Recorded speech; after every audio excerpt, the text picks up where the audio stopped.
All right, so you ever wonder what's really going on in your stomach? After you polish off a plate of, well, whatever your favorite food is, Oh, yeah. it's a lot more complex and interesting than you might think. Yeah. And that's what we're going to be looking at today. We're doing a deep dive into the stomach, and our source material is this physiology handout on the stomach, which is like the perfect primer for anyone who really wants to understand this essential organ a lot better. Yeah, this handout from Dr. Eldeeb, it's really great. Yeah.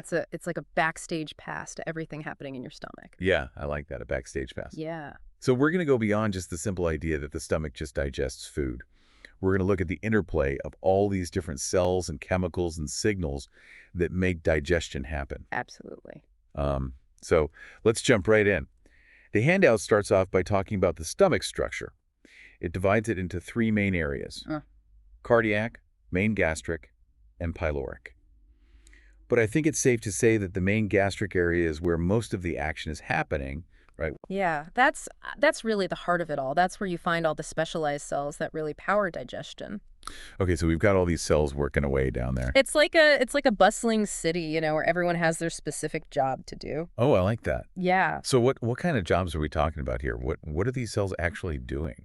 Well, you've got your peptic cells, and they're churning out enzymes. Then you have parietal cells, and they're busy pumping out acid. Okay. And then the mucus cells, they're creating a protective barrier. But here's the really cool part. You also have these enteroendocrine cells, and most people don't even realize that those are in their stomachs.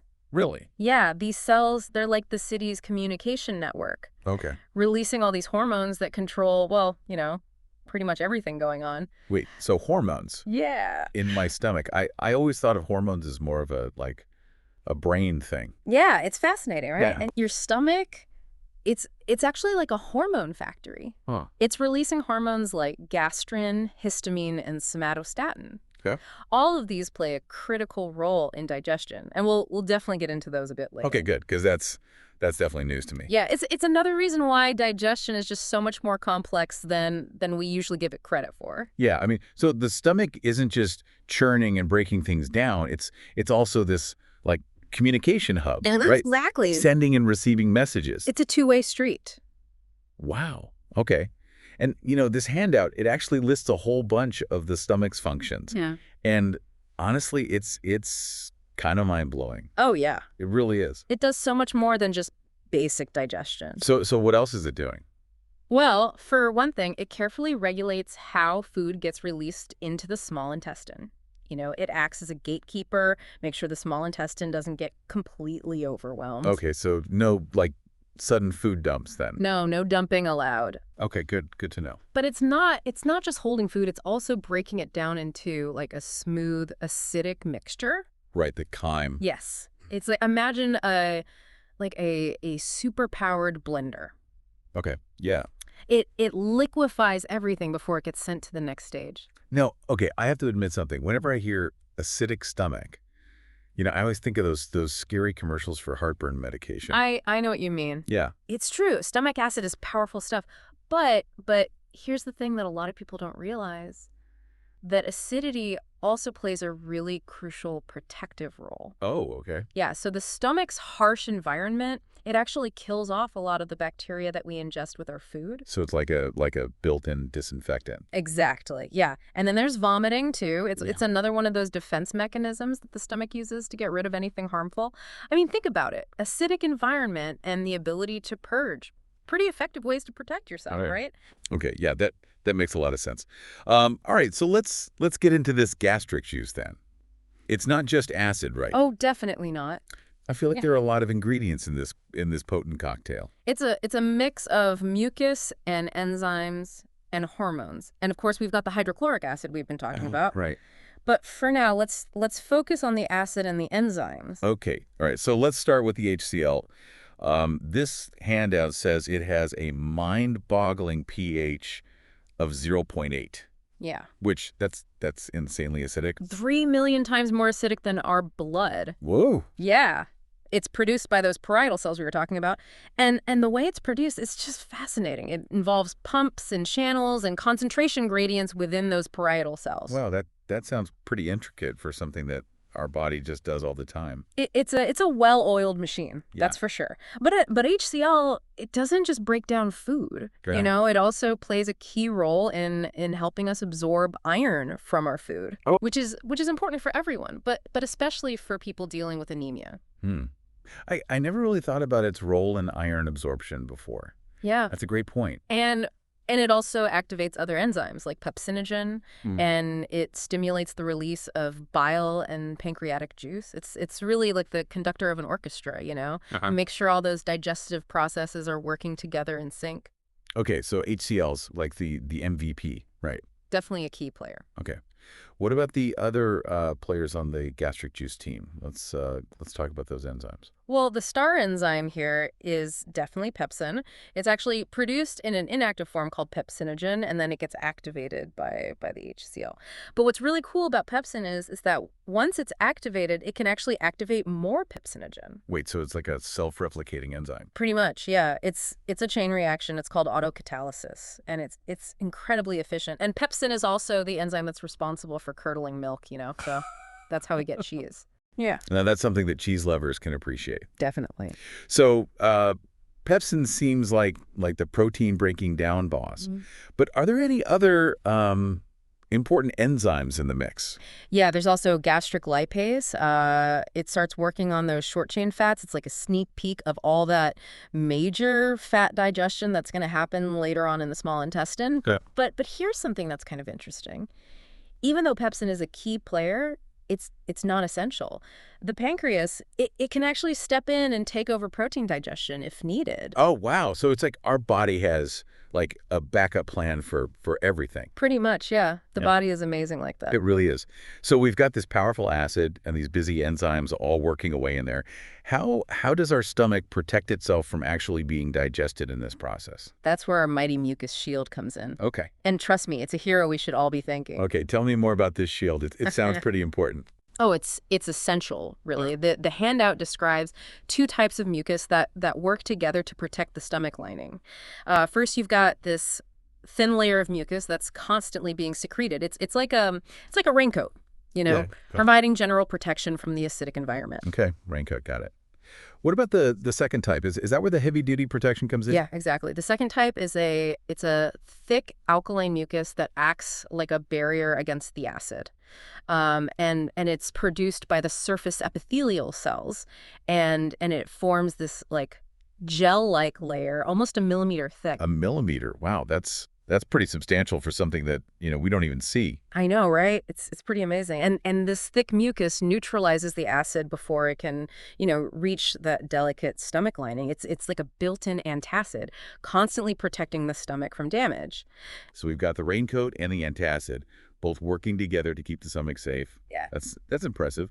But the handout also mentions that pepsin, one of the stomach's own enzymes, can actually break down this mucus. Yeah, that's right. Pepsin is powerful stuff. So the stomach's constantly producing new mucus to replace what's been broken down. It's a continuous process of, renewal and protection. So even with this amazing defense system, it sounds like things can still go wrong. Didn't we talk about NSAIDs earlier? We did, yeah. And this is a great example of how, something that seems completely unrelated can impact our stomach health.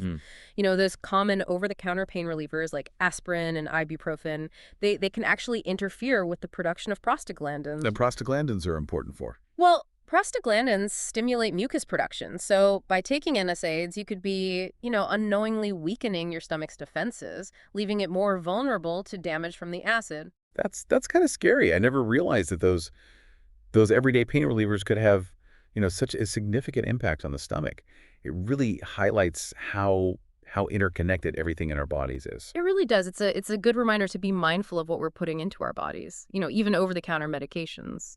Okay, so we've covered the stomach structure, the powerful gastric juice, and this impressive mucus shield.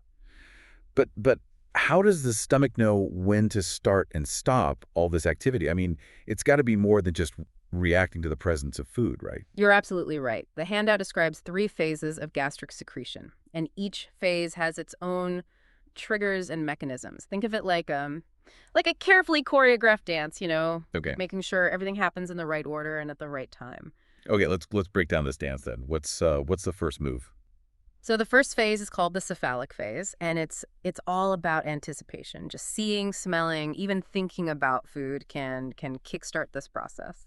So my stomach is like already getting ready before I even take a bite. That's kind of wild. It is. It's like your stomach is getting excited for the feast to come. Your mouth might water, your stomach might even growl a little, you know. This is your body prepping for digestion. So what's happening behind the scenes during this anticipation phase? The key player here is the vagus nerve. And it's like the communication highway between your brain and your stomach, sending signals to tell the stomach to prepare for action. So it's like our brains are saying, "Hey, stomach, get ready. Food is on its way." That's a great way to put it. And the vagus nerve, it directly stimulates the gastric glands, but it also triggers the release of that hormone we talked about earlier, gastrin. Right, gastrin, the stomach's very own hormone. Yeah. What does it do again?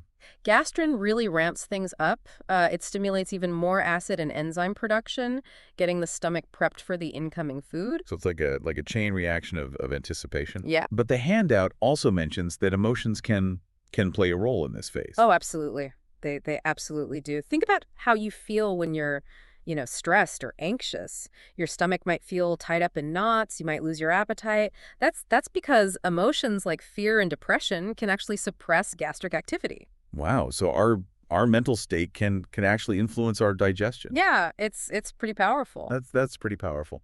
On the other hand, anger and hostility can actually stimulate gastric activity. It's like our emotions have a direct line to our stomachs. I guess that explains why some people say they eat when they're stressed. Yeah, could be. Okay, so we've got this cephalic phase, all about, anticipation and getting the stomach prepped.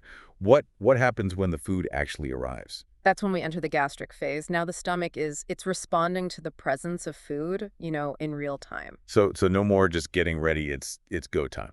Exactly. Stretch receptors in the stomach wall sense, how much food is coming in, while chemoreceptors detect the different components of the food, like proteins. And this triggers a whole cascade of events. Okay, what kind of events are we talking about? Well, there's the release of more gastrin, increased acid production, and powerful muscle contractions to churn and mix the food with all those digestive juices. So gastrin is back in action, making sure everything is running smoothly. Yeah, it's a powerful stimulator of both secretion and motility. It makes sure that the stomach is effectively breaking down the food. And I remember the handout mentioning that gastrin isn't working alone. It's got some partners in crime, right? Oh, yeah, definitely not a solo act.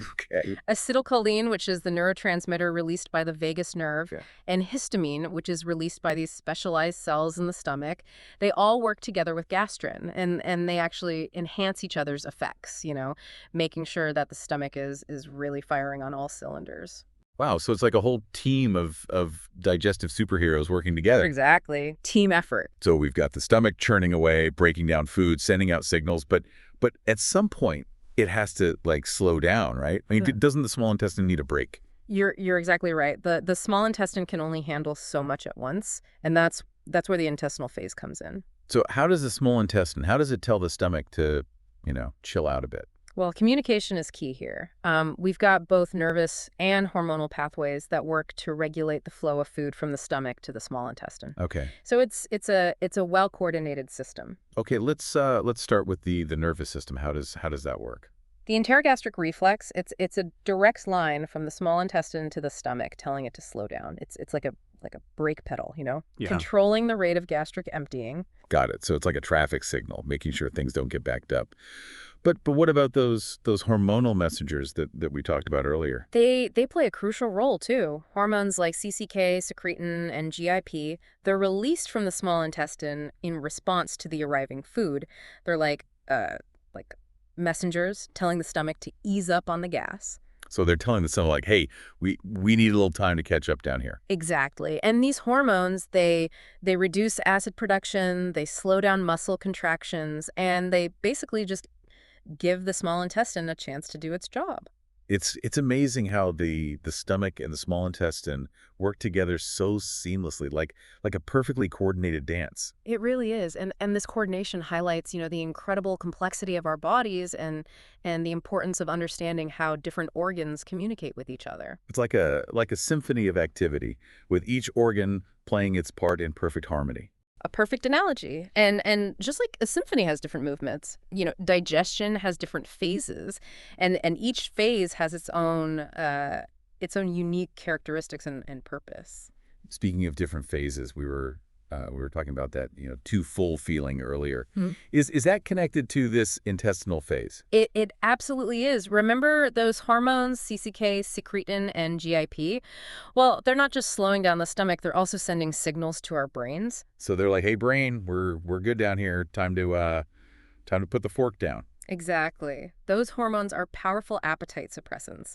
They tell our brains that we've had enough and it's time to stop eating. So that uncomfortable feeling of being stuffed, it isn't just our stomachs being stretched, it's our hormones talking to our brains. Yeah. That's fascinating. It really is. And it highlights how, interconnected our bodies are. What happens in our gut doesn't stay in our gut. It affects our entire system. This deep dive has been amazing. We've learned about the stomach's structure, its function, and all these intricate mechanisms that control its activity. It's clear that this organ is way more complex than most people realize. It really is a marvel of nature. And to think, we've only just scratched the surface. There's still so much more to learn about the stomach and its role in digestion. But even with just what we've learned today, I think we can all appreciate the amazing things our bodies are doing every day without us even realizing it. It really makes you want to, thank your stomach, I know, right? for doing all this incredible work without us even having to think about it. It really is a testament to, the amazing design of the human body. So knowing all this, do you think maybe we should approach our next meal a little differently? I mean, I'm already feeling like a newfound respect for my stomach. I think a little appreciation for our stomachs goes a long way. But yeah, this knowledge, it can definitely help us make healthier choices. For one, we can be more mindful of those signals that our body sends us, especially that I'm full feeling. Okay, yeah. We often ignore it and we just end up overeating. But those signals, they're there for a reason. Right. It's like our gut is trying to have a conversation with us. Yeah. And we just need to learn how to listen. Exactly. And we can also pay more attention to how different foods make us feel. Do certain foods kind of trigger stronger responses in our stomachs? Do some foods leave us feeling more satisfied than others? Now that you mentioned, sometimes I feel like totally stuffed after a big pasta meal. Yeah. But other times I can eat a huge salad and still feel light. That's a great observation. It's all about tuning into your own individual experiences and figuring out what works best for your body. This has been an amazing deep dive into the world of the stomach. From those specialized cells to the powerful hormones, who knew there was so much going on in there? It really is remarkable, isn't it? And like we said, we've only just scratched the surface. There's so much more to learn about this incredible organ. But even with just this information, I think we can all walk away with a better understanding of how our bodies work and how to take better care of ourselves. So the next time you sit down to a meal, just, take a moment to appreciate that intricate symphony happening inside your stomach. Great advice. It's easy to take our bodies for granted, but digestion it's a fascinating and essential process that deserves a little appreciation. Well said. Thanks for joining us on this deep dive into the stomach. It's been a real pleasure.